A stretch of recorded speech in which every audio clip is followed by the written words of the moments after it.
For my friends at the Committee of 70, there is so much still about to happen that we could never imagine.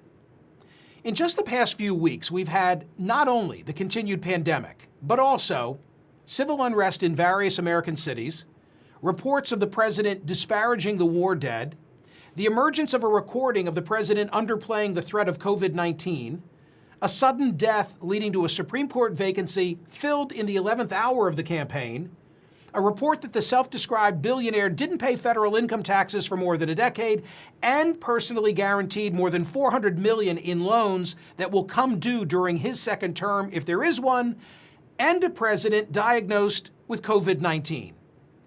If presidential politics were a sport, it'd be a football, because you just don't know which way things are about to bounce.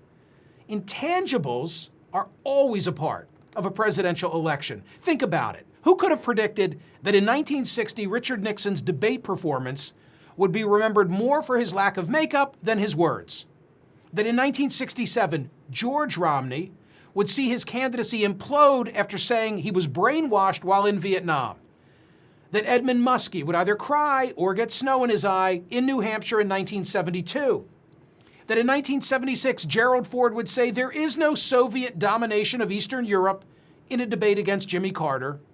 Or that in 1987, when Gary Hart told the media if they followed him, they'd be bored, they would, and they weren't. That in 1992, Ross Perot would drop out of the race after saying that the Bush campaign was plotting to disrupt his daughter's wedding.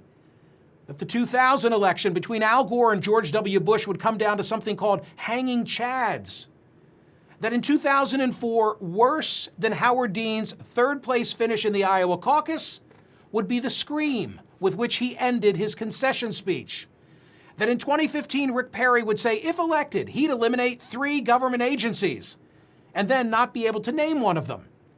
Or that in 2016, this amazing trifecta would play out over one weekend. It began on Friday, October 7. That afternoon at 3:30, the intel community told the media that Russia was meddling in our election. But that stunning revelation would soon be a footnote, because a half hour later at 4:03 p.m., the Washington Post revealed that in 2005, Donald Trump had made crude comments about women while being interviewed by Billy Bush for Access Hollywood. People like me thought that would finish his campaign. Except almost immediately after the Access Hollywood tape was published, WikiLeaks released a trove of 2,050 emails from within the Clinton campaign. Just after midnight, Trump hastily released a video apologizing for his past behavior. He called it locker room talk. The following day, Saturday, October 8, Trump gathered his leadership at Trump Tower. Speaker Paul Ryan had disinvited Trump to a rally in Wisconsin. RNC Chair Reince Priebus told Trump that his choice was either drop out or lose in a landslide. Calls were mounting among Republicans for Mike Pence to replace Donald Trump at the top of the ticket. All of this caused Donald Trump to quip, "What's the good news?" Then came Sunday, October 9, the second debate between Trump and Clinton at Washington University in St. Louis. And Donald Trump pulled off a surprise. Less than 2 hours before his debate, he held an impromptu press conference presenting 3 women who each accused Bill Clinton of sexually harassing them, and 1 woman whose rapist had been represented by Hillary Clinton.